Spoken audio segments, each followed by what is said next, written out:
26শে জানুয়ারি সাধারণতন্ত্র দিবসে কলকাতা খিদিরপুর অঞ্চলে Kolkata port and dock contractors labours ইউনিয়নের তরফে শেখ আখতার আলমের নেতৃত্বে পতাকা উত্তোলনের মাধ্যমে মিছিল করে অনুষ্ঠানের শুভ সূচনা করা হয়, যার উদ্বোধন করেন কলকাতার মহানাগরিক ফিরহাদ হাকিম ববি। পাশাপাশি অনুষ্ঠানে অতিথি হিসেবে উপস্থিত ছিলেন রাজ্য আইএনটিটিইউসির সভাপতি ঋতব্রত ব্যানার্জি সহ পৌরপিতা অভিজিৎ মুখার্জি এবং প্রিয়দর্শিনী হালিম প্রমুখ বিশিষ্টজনেরা। অনুষ্ঠানের মুখ্য আহ্বায়ক ছিলেন শেখ ইমতিয়াজ ওয়ারসি ও শেখ আমজাদ।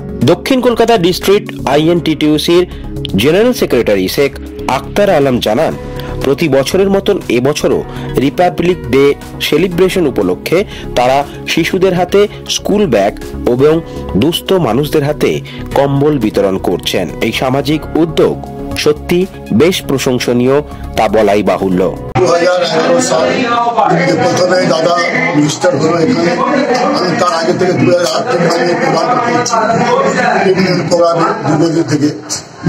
আমরা এখান থেকে 500 বাচ্চাকে আমরা 500 বাচ্চাদেরকে ব্ল্যাঙ্কেট আমরা এখানে ডিস্ট্রিবিউট করছি। আজকে গেস্ট কারা কারা ছিল? আজকে গেস্ট আমাদের এলাকার আমাদের গার্জেন মন্ত্রী, আমাদের বড় দাদা রাজাউদ্দিন সাহেব এসেছিলেন।